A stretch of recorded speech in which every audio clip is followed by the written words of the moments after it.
고맙소라는 곡을 들려드리면서 올라갑니다.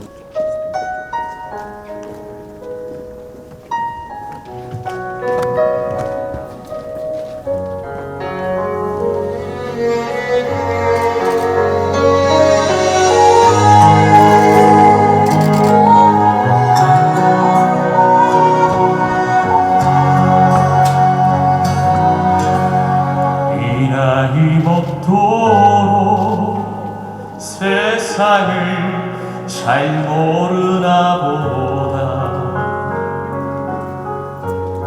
진심을 다해도 나에게 상처를 주네. 이 나이 먹도록 사랑을 잘 모르나 보다 사랑은 보여도 마음은 보이질 않아. 이 나이 되어서 그래도 당신을 만나서 고맙소 사랑하오. 술 취한 그날 밤 손등에 눈물을 떨굴 때 내 손을 감싸며 괜찮아 울어준 사람 세상이 져도 나라서 함께 할 거라고 등 뒤에 번지던 눈물이 참 뜨거웠어. 이 나이 되어서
고맙소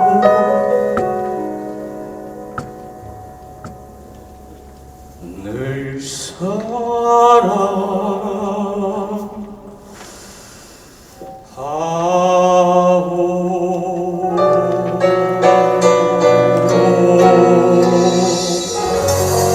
지방 소멸 위기와 대안, 경북이 가야 할 길을 주제로 지방 소멸 대응 정책 포럼을 시작하겠습니다. 환영 부탁드리겠습니다.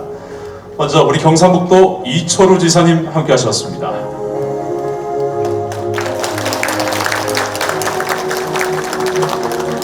기조 강연을 해주실 분이죠. 저출산 고령사회위원회 서형수 부위원장님이십니다. 의성군 김주수 군수님 함께 하셨습니다. 경상북 도의회 김소문 의원님이십니다. 의성군의회 백광우 의장님 오셨습니다. 오늘 주제 발표를 해주실 한국지방행정연구원 김현호 선임연구원이십니다. 그와 함께 해주신 모든 분들께 감사 인사를 드리겠습니다. 바로 이어서 의성군 김주수 군수님의 환영사를 청하겠습니다.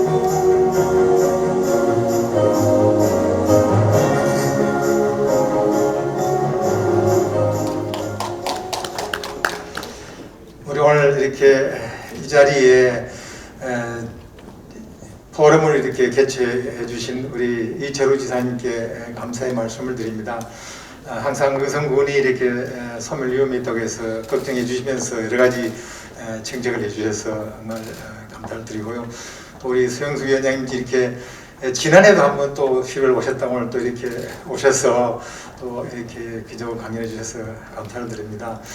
이제 의성군이 그동안에 노령 인구도 많고 여러 가지가 이제 어렵긴 합니다. 지금도 어렵긴 한데 지금 저희들 그 합계 출산율이 이제 물론 지난 2019년도에는 전국의 산미로서 1.76이었는데 지난해는 1.62로 이제 6위로 좀 조금 밀려났습니다만 그래도 굉장히 그런 그 높은 수준이고요.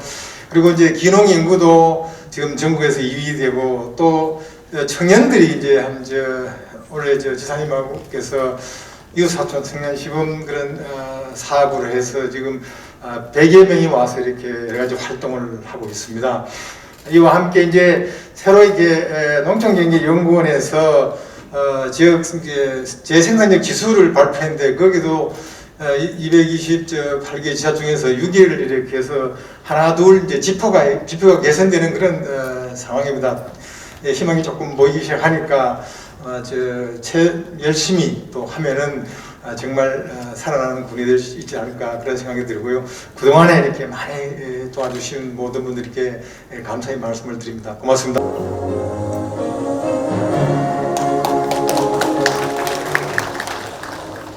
미국 사람들은 소개받고 올라가 고개 숙이고 인사 안 하더라고요.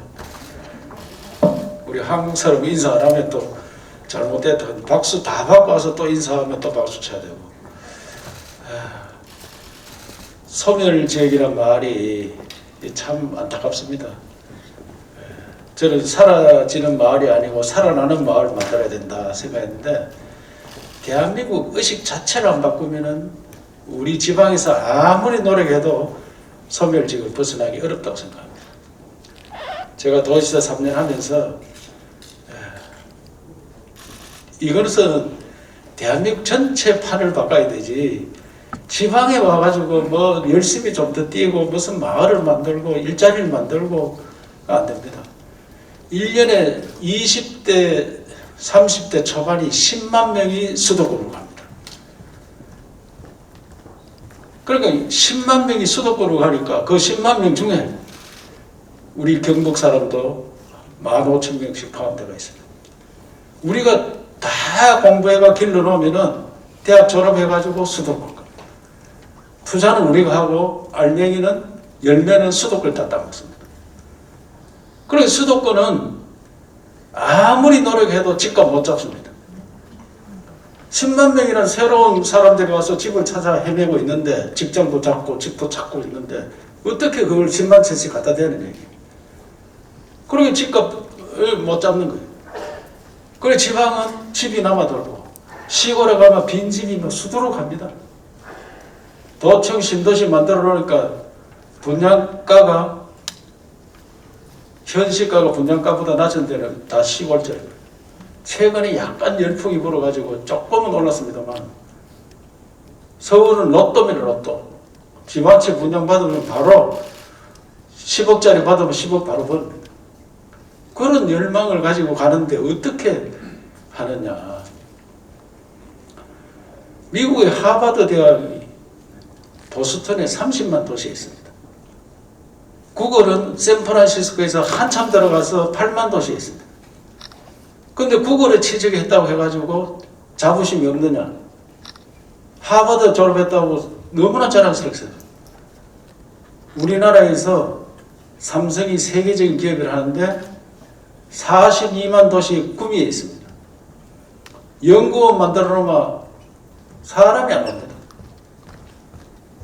거기에 가는 건 삼성이 아니다 이게. 어디 가야 삼성이냐? 서울 가야 삼성이냐. 수원까지 내려가도 고개를 까우뚱까우뚱합니다. 그런 삼성이 아니다 이게. 이런 의식 변화를 갖지 않고는 지방 소멸이 어떻니 저떻니 이거 뭐 공연불입니다. 그래서 서영수 위원장님 제가 오늘 참 몇 번째 만나면서 국회도 같이 있고 이런데 그 내용은 보니까 굉장히 잘 써놨더라고요. 외국과 비교도 해놓고 학교 출산율이 서울은 0.64다 이게 0.64. 우리는 그래도 1.0을 하고 있습니다. 근데 서울이 그러면은 애 놓는데 월급이 적나? 병원이 없나? 육아시설이 나쁘나? 왜 애 안 놓느냐 이게. 우리는 그런 걸 갖춰야 애를 놓는다고 하잖아. 일자리 만들고 병원 있고 학교 만들고 유치원 만들고 어린이집 만들고 그러면 애 놓는다 해야 돼. 그런 시설을 만들어야 될 거 아니냐. 다 만들어놔 서울을 왜 안 하나 이게. 그러니까 의식 구조를 바꿔야 돼. 오늘 우리가 여기서 만나서 대한민국 정말 우리 의식을 새롭게 하는 지방이 살 수 있는 지방의 사람이 살 수 있는 그런 해야 됩니다. 어떻게 해야 되냐? 수도권이 왜 몰리느냐 이게. 문화, 예술, 교육, 의료, 교통 다 거기 투자해놨어요. 김포에 사나 일산에 사나 수원에 사나 성남에 사나 다 서울 사람이에요.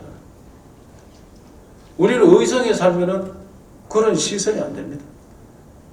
그래서 위원장님 오늘 저 발표할 김현 위원님 대한민국의 판을 바꾸는 균형 발전할 수 있는 모든 시설을 지방에도 똑같이 해야 돼. 매일 갖다 대면 예타가 되니 안 되니 그런 쓸데없는 소리 해가지고 뭐 골빙 들게 만들고 도지사 돼가지고 중앙부처 과장한테 머리 숙이로 댕기고 매일 머리 숙이로 댕깁니다. 이거 뭐 돈 몇 푼 타려고 가가지고 뭐 이거 해주세요. 이거 공항 만들었으니까 대구에서 오는 철도 만들어주세요. 뭐 고속도로 만들어주세요. 매일 그런 소리 하고 다녀야 돼. 자동으로 공항 만들었으면 길 내주는 거 당연한 거 아니냐. 왜 길 내도록 하는 사장으로 가야 되나. 그런 틀을 좀 바꿔주시기 바랍니다. 저도 국회의원도 하고 했으니까 그런 틀 바꾸는데 앞장서야 된다 생각하고 오늘 전 토론에서 좀 더 큰 방향의 토론이 됐으면 좋겠다는 말씀 드렸습니다. 감사합니다. 네. 여러분들 반갑습니다. 도정을 이끌어 가시는 우리 이철우 지사님께서 의성을 많이 사랑해 주셔서 이후 사천 시범 마을로부터 많은 예산을 투자하고 있습니다. 특히 우리 서영수 부위원장님 작년에도 이 자리에 오신 걸로 알고 있는데 오늘 많은 토론자들께서 어떻게 하면은 우리 의성 지역에 애기 울음소리가 나고 정말 많은 사람들이 모여들 수 있는 지금 매스컴에서는 전국에서 우리 의성군이 30년 안에 소멸된다고 늘 말해왔습니다. 오늘 소중한 토론회를 통해서 정말 많은 사람들이 의성을 지키고 자리매김해 줄 수 있는 그런 귀한 토론회가 되었으면 합니다. 함께해 주신 분들 감사히 생각하고 오늘 또 좋은 날, 한 해도 좋은 나날들이 되시기를 간절히 소망드립니다. 감사합니다. 의성하면 뭐 지방 소멸의 대명사처럼 돼 있어가지고 지방 소멸 포럼하면 의성서 좀 자주 합니다. 그래서 우리 이철우 도지사님께서 그걸 없애자고 이제 이웃사촌 마을부터 시작해서 의성에 많은 도움을 주셔가지고 젊은 청년들이 요즘 찾아오고 하기 시작합니다. 이제 의성은 이제 소멸이 끝났습니다. 왜? 통합 신공항이 이제 의성이 결정이 됐습니다. 이제 의성의 지방 소멸 이제 포럼은 아마 내년쯤 되면 이제 안 할 것 같아요. 이제 오늘이 마지막이 될 것 같은 느낌이 듭니다. 하여튼 늘 의성에 이렇게 지방 소멸에 대해서 관심을 가지신 이철우 도지사님과 우리 부위원장님 고맙습니다. 너무 환영합니다. 고맙습니다. 예, 반갑습니다. 대통령 직속 저출산 고령사위원회 부위원장 서영수입니다. 앞에 지사님 너무 말씀을 세게 하셔가지고 제가 좀 기가 좀 죽었습니다. 어쨌든 우리 대한민국의 가장 절체절명의 문제, 인구 문제에 대해서 우리 중앙정부보다 우리 더 발빠르게 정책 대응하고 계신 지사님 감사하다는 말씀 드리고요. 특히 이제 전담 부서까지 두고 어성군이 시범지역까지 지역에서 아주 구수님부터 지금까지 대단히 감사하다는 말씀 드립니다. 일종의 이제 어성 지역이 우리나라 인구 정책의 하나의 메카 아주 이렇게 저는 평가를 합니다. 그렇죠. 제가 작년에 이 자리에 들어도 다시 대단히 감사드립니다. 오늘 또 이 자리가 물론 이제 지방 소멸이겠지만 우리 전체 국가에 대한 인구 정책에 대한 중요한 밑거름이 되길 바라는 마음으로 이 자리에 임하겠습니다. 오늘 지금 전체 밑에 그 제목이 두 번째 주제 발표 제목이 지방 소멸 위기와 대안 경북이 가야 할 길입니다. 사실 오늘 제가 먼저 말씀드린 것은 거꾸로 이 문제보다 더 큰 문제, 지금 어떻게 보면 국가 소멸의 위기와 대안, 대한민국이 가야 할 길이라는 문제. 이 지방 소멸의 문제가 아니고 이제는 국가 소멸 단계까지 와 있다는 것을 여러분들 공감해봐야 될 것 같습니다. 인구학자들이 보통 인구가 급격하게 이제 바뀌는 경우, 중경으로 이제 우리 지진을 어스퀘이크라 그러는데 이걸 에이지 퀘이크라는 용어를 씁니다. 인구 지진이라는 거죠. 우리나라 저출생 현상이 작년에 출생아 27만이었습니다. 우리 인구 출생아를 통계 잡은 게 1970년부터 70년, 71년 된 100만 남게 보면 지금 27만. 그게 이제 저출생의 저는 지진, 저출생 지진이라는 거죠. 그다음 고령화도 마찬가지입니다. 고령화도 지금 현재는 우리가 한 전체 인구의 고령화율이 한 65세 이상이 한 15%, 16%인데 이게 앞으로 매년 1%씩 올라가서 20년 지나면은 한 34%. 그래서 지금 앞으로 더 가면은 46%. 전체 인구의 절반이 이제 65세가 되는 고령화. 일본에서는 고령화 쓰나미라는 용어를 씁니다. 그래서 지금 현재 우리나라는 저출생 지진, 고령화 쓰나미, 결국 인구 재난 상태에 와 있는 겁니다. 현재 우리 코로나 재난 상태에 와 있죠. 근데 코로나 재난은 어쨌든 이게 2년 내지 3년 정도의 시간 가지고 그 영향을 우리가 극복해낼 수 있는 기간이 한 2, 3년 정도 해결이 되고 극복이 되는 문제입니다. 재난, 단기 재난이죠.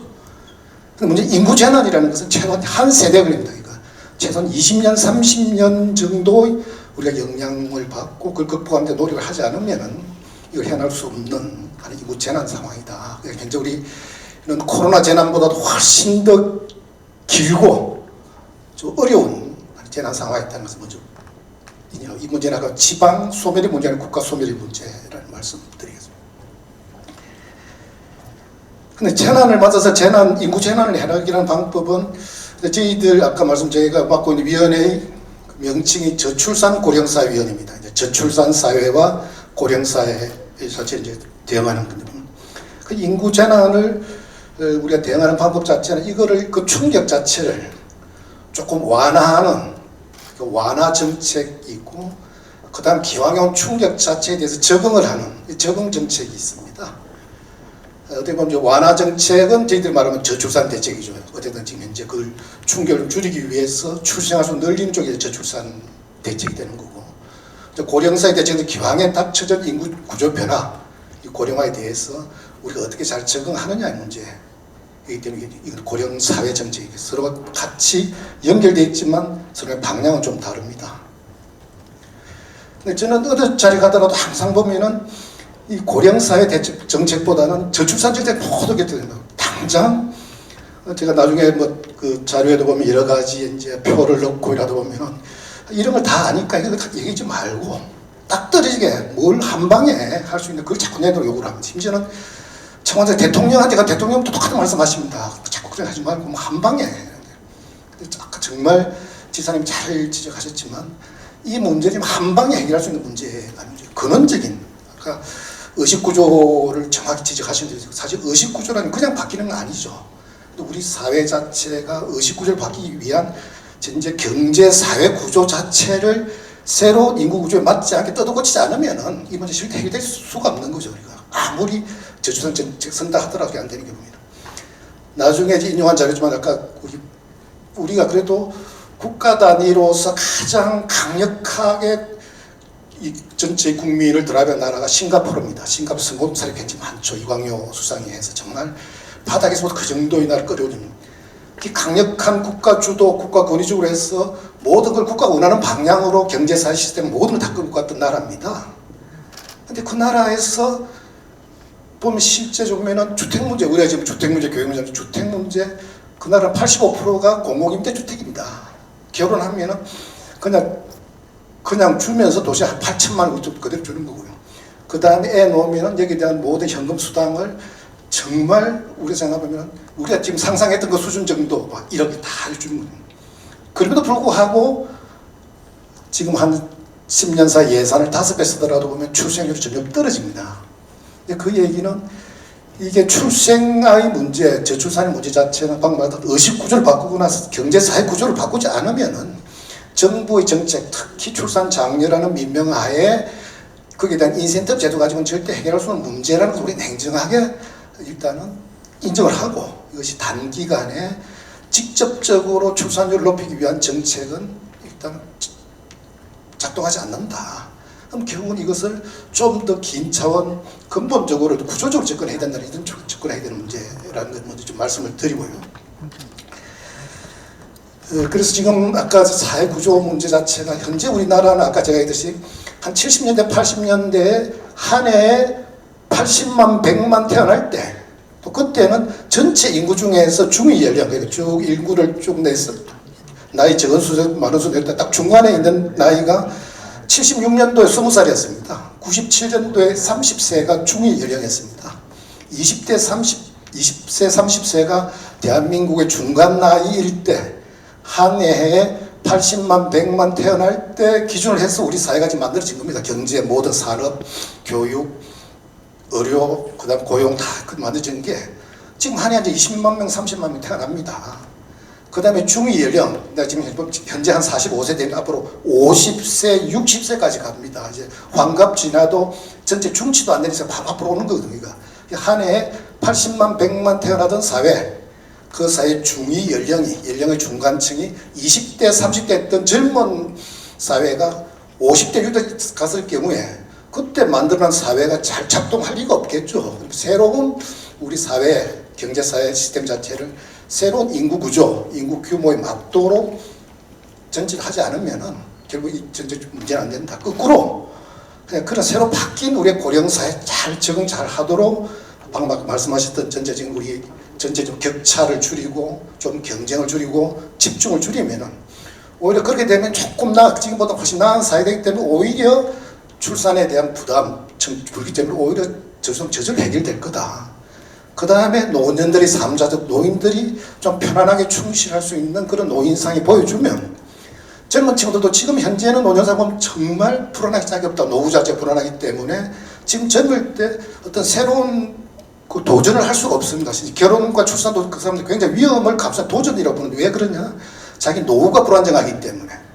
그러니까 청년들 보면은 지금 결혼하고 자녀를 낳기 위해서 투자하는 사람은 없습니다. 먼저 뭐라 자기 노후 투자합니다. 지금 현재 작년에 주식 투자 인구가 600만에서 900만은 늘었습니다.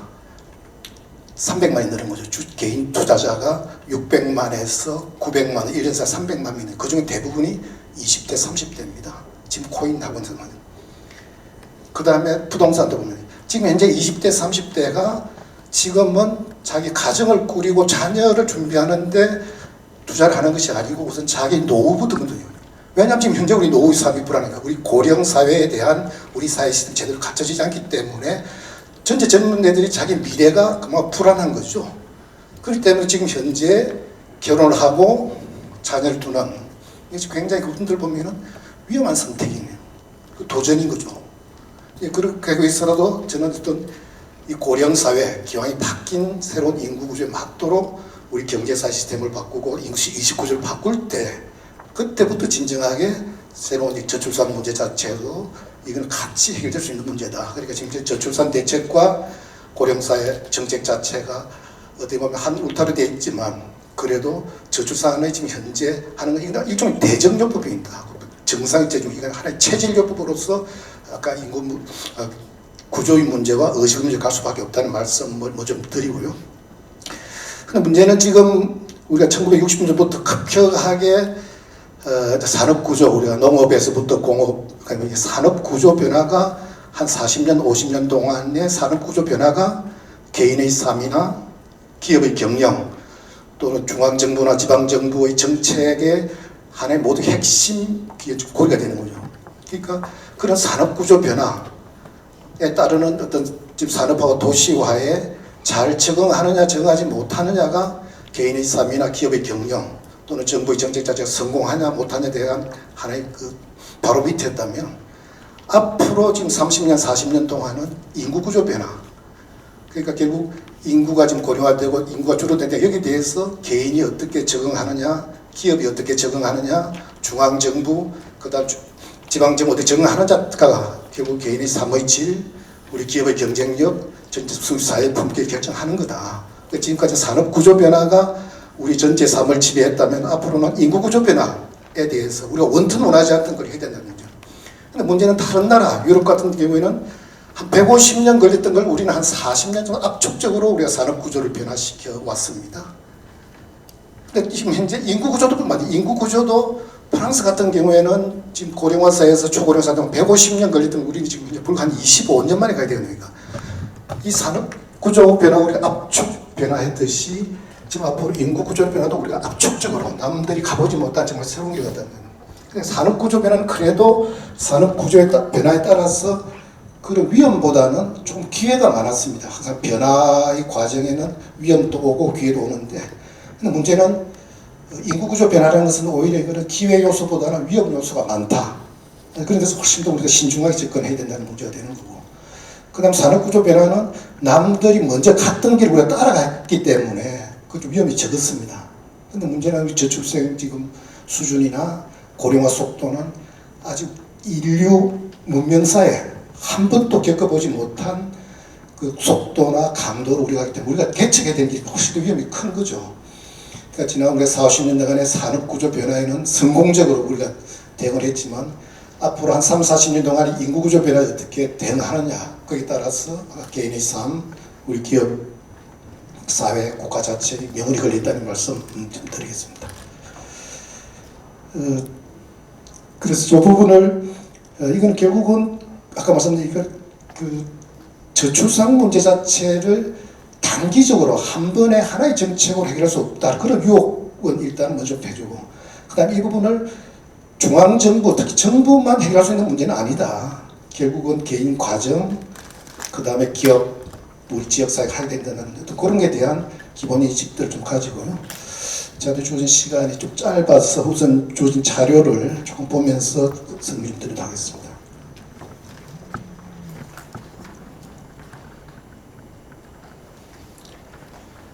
먼저 아까 제가 저출생 지진이라고 그랬는데요. 딱 최근 5년간만 보겠습니다. 불과 지금 5년 전 2015년에 한 해 44만 명이 태어났습니다. 44만 명. 딱 5년 만에 27만 명. 전체 17만 명 줄었고요. 37% 매년 지금 한 10% 가까이 줄고 있습니다. 여기서 그치는 게 아니에요. 지금 코로나 끝나고 작년 4월부터 금년 3월까지 1년 동안 혼인 건수가 그 전에 1년보다 15% 줄었습니다. 코로나 영향은 작년이 아니고 금년, 내년 온다고 봅니다.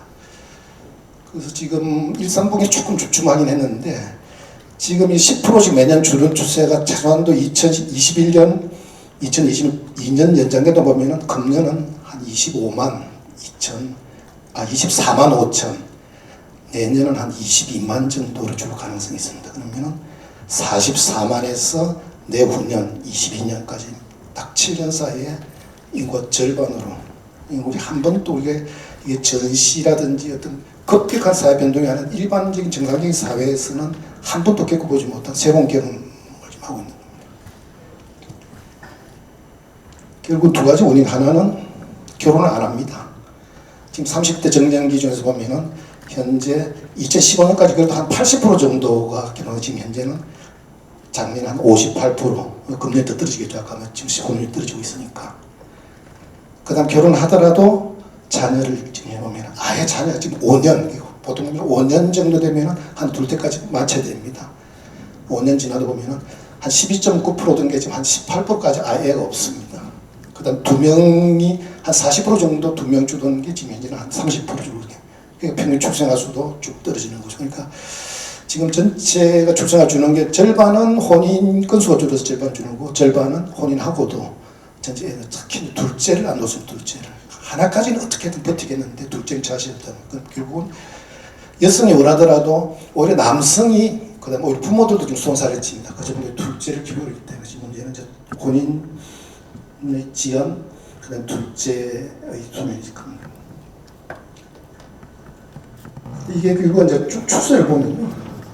우리가 아까 2070년부터 통계되면 70년에 100만 명 태어났던 것이, 이 82년까지는 멀쩡하게 80만 갔습니다. 82년에서 84년 사이 딱 2년 사이에 85만에서 67만, 17만이 뚝 떨어집니다. 이게 이제 출산율이 2.07mm 대체 출산율이거든요. 부모하고 자녀 세대가 숫자가 같이 유지되려 그러면 최소한도 합계 출산율, 여성 한 분이 평생 두는 자녀의 평균 숫자가 한 2.1명 정도 됩니다. 우리가 그때 일단 요 넘었었고요.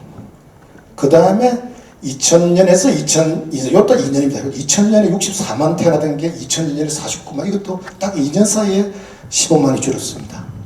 그 다음에 아까 제가 앞에 보였던 2015년부터 이제 더 급게 주는데 보면, 지금 금년도 대학 수능 시험의 적응자가 지금 2002년생들이 금년에 대학 들어간 애들입니다. 그렇기 때문에 2년 사이에 15만을 줄이면 당연히 금년도에 수능 자체 미달이 나는 게 요 49만, 요게 영향이 2005년 정도 생까지 앞으로 한 3년 정도 더 떨어집니다. 43만이 떨어졌다. 그 다음에 이쪽 지금 유지가 되면 다행히 유지되기 때문에 한 10년 동안은, 그러니까 금년부터 한 3년 동안은 조금 떨어졌다가 다시 다행히 유지됩니다. 그러니까 지금 현재 우리가 1차 인구 절벽, 2차 인구 절벽, 3차에서 보면은 한 15년, 20년 정도 물장에 가다가 뚝뚝 떨어지는데요. 이때는 산화 제한 때문에 그렇습니다. 무조건 둘만 낳자기 해서 셋째가 없어졌기 때문에 요때는 IMF 때문에 평생 직장 불안 때문에 결국은 결혼, 혼인 늦어지고 하는 거예요. 지금 현재는 아까 얘기했듯이 혼인 다시 늦어지면서 둘째 없어지면서 그렇습니다. 그러니까 지금 이 영향들이 우리가 1차 인구 절벽, 2차, 3차 자체가 지금 이런 것이 앞으로 고령화라든지 모든 우리 사회 제도가 우선 대학부터 타격을 받는 거죠. 그러니까 그러다 보니까 지금 현재 작년도 주민등록 기준에서 쭉 출생연도 보면은 이렇게 쭉 가요. 보면은 지금 50여대부터가 이제 베이비붐 때문에 갔다가 쭉쭉쭉쭉 떨어졌다 보면은 20년 단위로 보면은 61년생부터 80년생까지는 한 1,700만 명, 1년에 한 85만 명인데 지금 현재는 8명, 현재 절반 정도 줄었죠. 그러니까 이런 지금 현재 연령대별 이런 곡선 때문에 이것이 그대로 밀려가면서 결국 고령화의 하나의 웨이브가 되고 액화되는 있는 상황이죠. 그래서 고령화 쓰나미입니다. 고령화입니다. 지금 우리가 1차 베이비부머를 55년생부터 1차 베이비부머라고 그러고 2차 베이비부머 막내가 74년생입니다. 55년생부터 74년생까지가 1, 2차 베이비부머. 그게 지금 그날 태어나긴 한 거의 한 2천만 명 태어나서 1년에 100만 명 태어났는데요. 지금 살아계신 분이 한 1650만 명, 1년에 85만 명이 살아있습니다. 55년생부터 74년생까지 20년, 1년에 85만 명. 금년부터 65세가 넘어갑니다. 55년생들이 넘어가는데요. 이분들이 이제 넘어가면서 전체가 이제 1600원, 전체 인구의 3분의 1입니다. 지금 아까 작년에 태어난 게 27만 명 같으면 지금 태어나는 한 해 인구보다도 3배 정도 많은 인구 연령층들이 55년생부터 74년생 사이 3배가 많은 인구들이 큰 덩어리가 쭉 올라가는 거죠. 그게 이제 우리 고령화 실상이 됩니다. 지금 현재는 아까 작년 기준 한 15.7로 고령화되는데 이게 생산 연령 인구, 그다음 노년 인구, 유소년 인구 65세 지금 14세 봅니다. 앞으로 2040년까지가 20년 이상이니까 쓰나미가 그냥 밀고 올라온 시기입니다. 이게 가속기인데요. 총 인구는 조금 줍니다. 2030년대 보면은 노년 인구는 지금 800만에서 두 배 따버리는 거니까 900만 명이 늘어가지고 1722만. 베이비 아까 말한 55년생부터 74년생들이 그대로 노년 다 들어가지고 빨갛게 해야죠. 그 대신 생산 연령 인구 자체는 그만큼은 870만 줍니다. 280만 명. 유선율 초대적으로 주는 거죠. 그러면 이제 고령화율 아까 말한 65세 이상이 15.7에서 33.9까지 매년 한 0.9, 그 1% 올라가는 겁니다. 중위 연령 지금은 43세가 중간 나이가 50살 뻥 뛰는 거죠. 요게 1차가 쓰나미가 몰려올 때 시기 20년. 그 다음에 20년, 2060년 되면 이거는 쓰나미가 완전히 잠기는 고령화가 심화되는 기간입니다. 인구는 확 줍니다. 지금 앞으로는 한 1년에 40만 명 정도 2040년 줄어 나가기 때문에. 인구는 800만 명 줄인데 불구하고 노령은 거꾸로 160만 넘습니다. 당연히 밑에 층은 더 줄게. 그러면 고령화율이 한 44%까지 가고요. 아까 제가 말씀드렸던 환갑이 있는 무도 총각이 난다 이런 정도는. 저는 지금 아까 지사님 말씀하신 젊은 층들이 1년에 10만 명을 수도권 가는 거를 저는 일단 늘려면 여기서 지금 대책을 찾아야 된다. 지금 1600만 명 정도가 지금 74년생부터 55년생까지 중에서 그분들이 절반 이상은 시골에서 올라간 사람들, 도시와 아까 산업으로 간 사람들이 있다면 저는 그중에 최소한도 4분의 1, 400만 명은 다시 내려와야 된다. 20년 동안. 그러면은 청년층 10만 명 올라가더라도 최소한도 한 40세에서 45세에서 한 65세 요 사이 사람들이 다시 일단 내려올 수 있는 한 20만씩 내려오는 그 대책.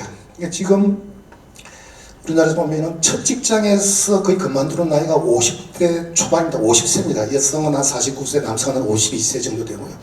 그러면 70대 초반까지는 계속 일을 하고 싶어 합니다. 근데 그 사람들이 도시에서는 그 일을 만들 수 없습니다. 그렇기 때문에 저는 진짜 50세, 60세, 지금 신중년 현재 1,700, 1,600만 명 중에서 앞으로 20년 동안 이분들이 다 어쨌든 다시 지역으로 지방으로 내려와야 된다. 1년 20만 명씩. 물론 거기 위한 그분들을 맞이하기 위한 지금 주거 문제, 일자리 문제, 의료 문제, 문화 문제 있겠지만 저는 그 틀이다. 어쨌든 올라가는 그 이상만큼 내려올 수 있는 그 순환 구조를 하는데 저는 진짜 아까 말하는 저출생보다도 오히려 고령사회에서 그런 부분에 대한 좀 전체적인 틀을 잡아야 전체 지역의 어떤 균형을 해봤을 때 새로운 가능성이 있다고 보기 때문에 요 쓰나미가 몰려오는 이 쓰나미를 지금 도심에서는 다 맞을 수가 없다. 결국 지역으로 분산해야 되는 거고 요게 이제 이 잠기는 기간 가서라도 이것이 어느 정도 균형적으로 분산돼 있어야 전체 의료라든지 모든 복잡적인 수반이 가능하게 보고 있습니다.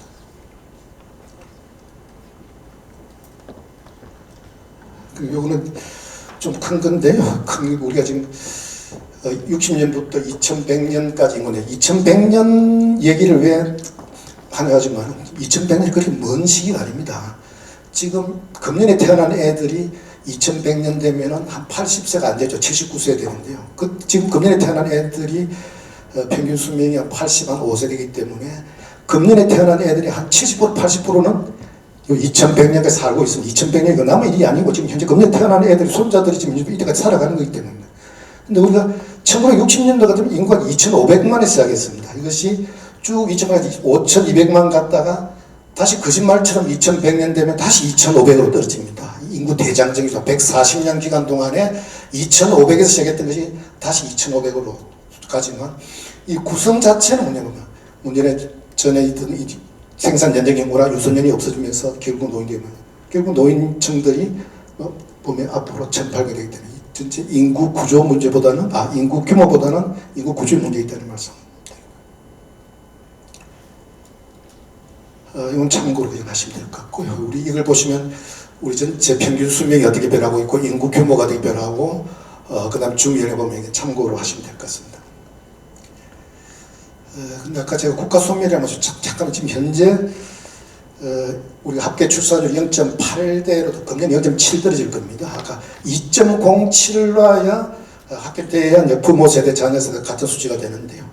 지금 현재 우리 인구 규모가 설사 많다고 하더라도 적정 인구 규모 되더라도 언젠가는 2.07 해야 그 전체 정상적으로 인구 규모 유지되는 겁니다. 그게 인구 정책의 목표가 되는데요. 근데 그게 아니고 지금 0.8이면은 재생산율이 한 0.4가 안 됩니다. 부모 세대가 100일 때 자녀 세대가 39명, 그 다음에 한 세대 더 지나면 15명, 6명, 그러니까 지금 정소 120년 지나면 100명이 2명만 남고요. 90년 지나면 6명이 남습니다. 지금 현재대로 간다 그러면은. 이건 그대로 바로 90년 안에 100명이 6명이 된다는 겁니다. 이게 바로 이제 국가소멸. 이것이 그냥 시나리오가 아니고요. 지금 제가 계산해보면 90년하고 2000년 불과 지금 30년 사이에 실제 줄은 게 0.4로 줄었습니다. 그러니까 이걸 어떤 형태로든 간에 적정하게 다시 턴어라운드 시키지 않으면 일단 불가능해요. 아까 제가 보여드렸던 큰 그림 2100년까지 그리면 통계청에서 우리 합계 출산율이 장기적으로 1.3 정도가 되는 걸 전제로 해서 만든 겁니다. 그러니까 1.3이 안 되면 아까 그보다 훨씬 더 급격하게 인구가 줄게 되는 겁니다. 요게 지금 아까 1.3이라는 게 지금 통계청에서 그런 자료가 되는 거예요. 고령화도 우리가 자꾸 일본이 보면은 우리보다 훨씬 빨리 먼저 갔죠. 근데 우리가 2044년 되면 우리 일본을 넘어서고요. 아까 지금 우리가 2020년에서 2040년간에 쓰나미 오는 요 기간에 지금 15점에서 상승하는데 보면은 한 20년 걸린 걸 일본이 15.7%에서 33.9까지 데 보면은 39년이 걸렸습니다. 완만하죠. 일본이 39년 만에 갔던 고령화의 그 오르막길을 우리는 불과 20년 만에 올라가야 된다는 거예요. 그러니까 일본은 그래도 고령화율 자체가 한 38%에서 멈춥니다. 그런데 우리는 46%까지 올라가고요.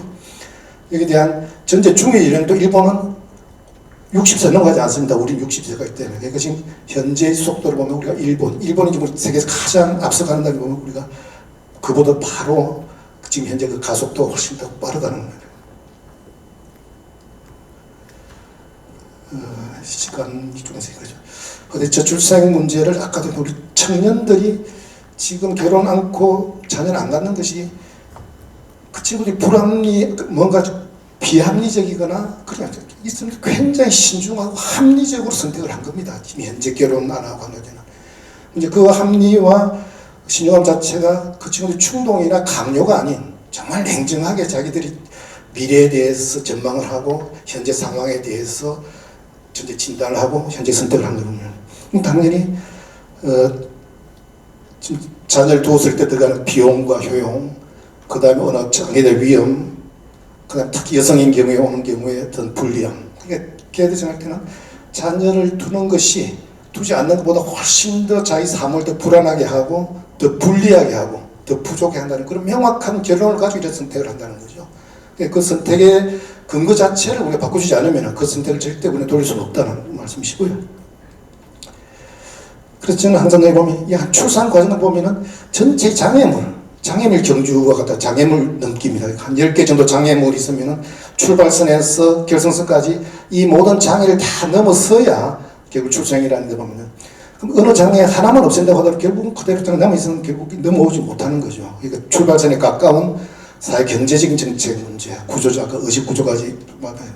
그 다음에 보면은 기왕에 자녀를 둔 가족에 대한 보육에 대한 부담을 줄이고 여성들이 일, 가정 양립할 수 있는 지원 정책. 그 다음에 노골적인 출산 유인 정책인데요.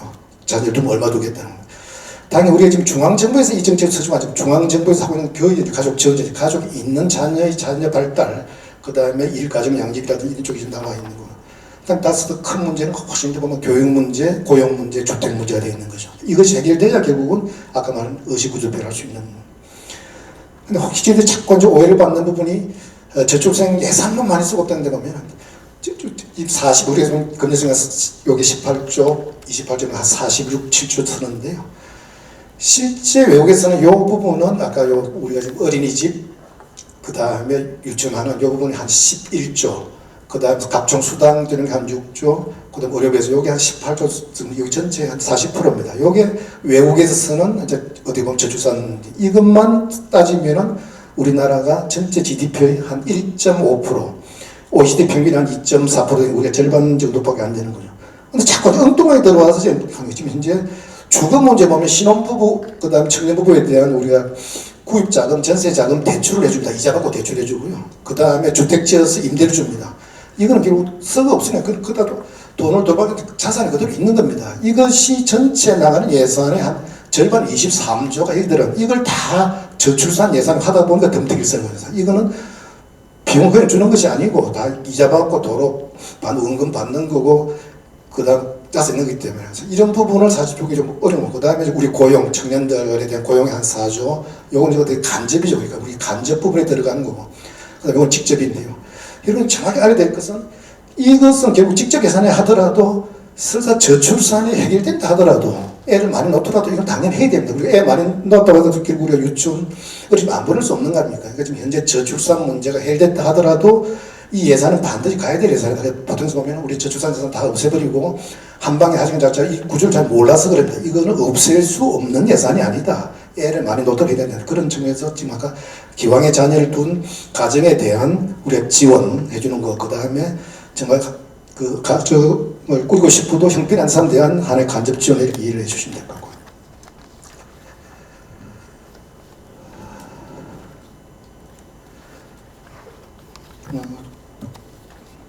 그래서 이번에 저희들은 이제 작년에 4차 기본계획 하면서 핵심했던 게 우리가 자녀 키워보시면 알겠지만 애가 그래도 한 24개월 넘어서 어린이집 가고 유치원 가게 되면 조금 한숨을 돌립니다. 그쪽 맡길 수 있어요. 무상교육하기 때문에. 문제는 거기 가기 전에 0세, 1세, 24세 미만하고 그 다음에 초등학교 들어갔을 때 가장 어떻게 보면 저는 그 부분은 초기 영아에 대한 우리가 좀 지원을 좀 많이 하자는 것 하나 하고, 그 다음 하나는 여성한테만 맡기지 말고 남성도 일단은 육아하고 그 다음에 기업도 좀 거들자는 그게 핵심인데, 그래서 초기 영아 부분에 대해서 우리가 사실 제가 작년에 여기 11월달에 와서 강의 끝나고 나가는데 함부로 저를 불러가지고 한 200만 원 정도를 우리 그 조상원 산후조리원 하는데 꼭 필요하기 때문에 이걸 좀 예산 좀 넣어달라고 말씀드리다고 해가 그게 지금 되는. 그래서 이번 사실 그걸 넣었습니다. 지금 내년부터는 애는 무조건 하고 200만 원을 그냥 그 초기 영아에 필요한 준비도 200만 원 되고, 그 다음에 의료비 60만 원, 100만 원 넣고요. 그 다음에는 특히 모성 부성이 연세 기간에 지금 육아휴직 가졌을 경우는 대폭적으로 저희들이 지원 높였습니다. 그래서 보면은 현재 월 한 215만 원 된 것이 한 315만 원, 그건 한 100만 원 정도가 영세인 경우에는 혜택을 좀 높였고요. 그 다음에 기업인 경우에도 어쨌든 영세 육아휴직 보낼 경우에는 현재 30만 원 하던 거 석 달 동안 한 200만 원씩 해서 기업에 대한 지원, 그 다음에 복직했을 경우에는 지금은 전체 임금의 10%에 대해서 세액 공제하던 걸 30%까지 세액 공제하기 때문에 남성과 그 다음에 기업에서 육아에 대한 지원을 하는 거하고, 그 다음에 영세 1세에 대한 지원 강화하는 쪽으로 당연히 작년에 왔을 때 그렇게 제안해 주신 분들 이 자리에 좀 감사하다는 말씀 드리겠습니다.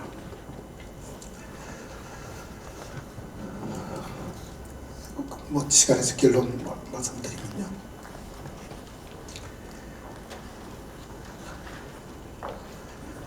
여기는 좀 말씀 좀 드려야 될 것 같습니다. 사실 어선 구수님도 와 계신데 조금 불편하지 않을 수 있는 데입니다.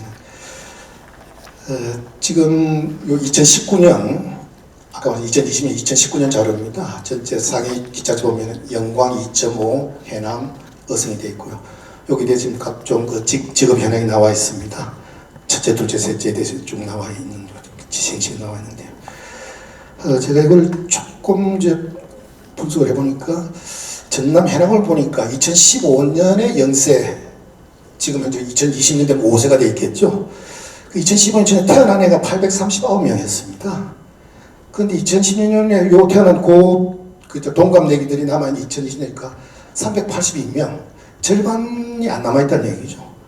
다 빠져나갔다는 얘기인데, 문제는 그냥 좀 그 사이에 보면은 또 쭉 같은 동갑들이 한 167명 들어왔습니다. 추가 들어온데 보면. 그러니까 그 중에서 619명 정도가 쭉 요 이제 영세부터 요 애들 5살 때까지 쭉 빠져나가고, 순수하게 빠져나간 순위도 보면 한 452명, 839명 됐기 때문에 해남군이 그랬고요. 영광 같은 경우는 415명 뒤에서 320명.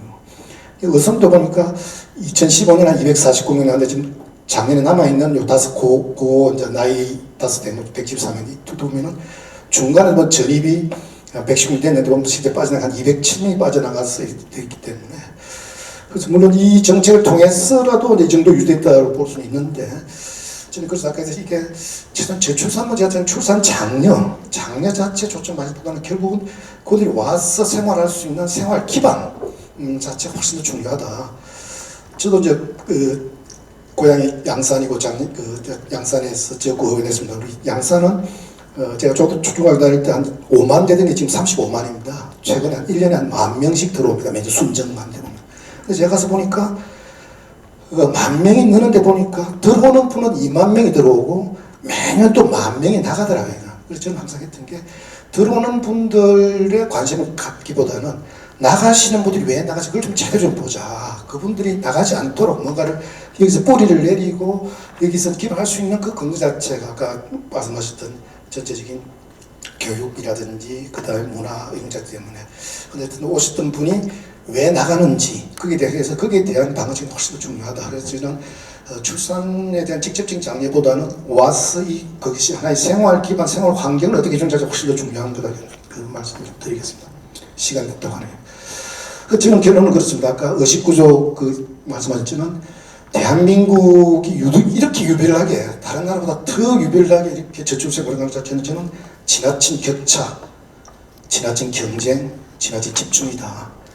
기업 간의 격차, 저희들이 지금 이제 대기업이라든지 공공기업하고 일반 중소기업 기업 간의 격차는 기업이 결국은 그만큼 지불 능력이 없으니까 일자리 격차 날 수밖에 없는 거죠. 고용 안 하게 되면. 괜찮은 일자리 한 20%, 나머지는 80% 정도예요. 여기 있는 분들은 굉장히 얘기하면 이런 직접 병 때문에 지금 이제 감당을 못 합니다. 근데 지금 20%도 보면 이분들이 자녀를 만들어주지 않습니다. 이건 왜냐하면 자칫 잘못하면 다시 나라로 떨어지기 때문에 결국은 서로 사는 형편이 비슷비슷해야 그 좀 위험이 다른데 보면 이게 이런 불안하기 때문에 괜찮은 일자리든 아니면 결국은 서로 다 그런 불안 때문에 자녀를 갈 수 없는 근본적인 문제는 기업 격차, 일자리 격차에서 온 거. 이 격차에 대해서 자기가 좋은 자리기 위해서 치열한 경쟁을, 취업 경쟁하다 보니까 결혼 늦어지고 결혼 못합니다. 교육 경쟁하다가 사교육비 올라가는 거죠. 결국 이 경쟁에 유리하기 위해서 좋은 공간을 찾아가다 보니까 수도권 집중하고 학군 집중하게 되는 거죠. 결국 여기서 마찬가지 주거되기 때문에 저는 많은 모든 공원 자체 우리나라의 격차, 지나친 격차, 이게 기업 일자리 격차가 없애야만 경쟁이 완화되고 그 집중이 있어야 된다. 그 자체가 해결되지 않으면은 저는 백약이 무효다 이렇게 보고 있는 거예요. 하나 저는 늘 국회의원 결국은 똑같은 일을 하면은 그 일자리가 지역에 있던 수도권에 있던 대기업이든 중소기업이든 제조업이든 어디에 있더라도 똑같은 대우를 받을 수 있는 전체적인 구조가 되지 않으면 안 될 거다 이런 생각이 들고 이게 물론 지난한 과정이겠죠. 그렇지만 목표 자체는 어쨌든 일하는 지역이든 회사든 어떤 간에 똑같은 일을 하면은 똑같은 대우받을 수 있는 그런 사회 자체가 되지 않으면 어렵다는 생각이 들고요. 오바마 대통령이 대통령 마치면서 하신 말씀이 정말 좋은 나라라는 게 자기가 태어난 데서 정말 국가가 제공하는 교육만 의무 교육만 충실히 받으면은 그 지역에서 정말 괜찮은 일자리를 구할 수 있고 그 일자리 가서 일주일에 한 40시간 정도 열심히 일하면은 정말 자녀들 두고 노후 걱정 없이 그 여가처리에서 갈 수 있는 그런 나라가 정말 좋은 나라다 이런 어떻게 보면 평범한 얘기긴 하지만 저는 우리가 이제 에이징 인 플레이스 말하지만 정말 learning in place, working in place, aging in place, dying in place. 전부 우리가 어디서 살더라도 정말 내가 그 자리에서 공부하고 일하고 늙어가고 정말 돌아갈 수 있는 그것이 결국은 그 지역에 따라서 뭔가 차별받지 않는 그런 정도의 우리의 어떤 사회, 균형 잡힌 사회가 되지 않으면 우리 과제 좀 힘들 생각이 들고요. 제가 조금 두서없이 말씀 좀 드리면 되겠다. 마무리하도록 하겠습니다. 예, 고맙습니다. 파이팅 한번 할게요. 하나, 둘, 셋, 파이팅! 네, 박수 한번 주십시오. 박수. 한번 할게요. 하나, 둘, 셋. 화이팅! 네, 박수 한번.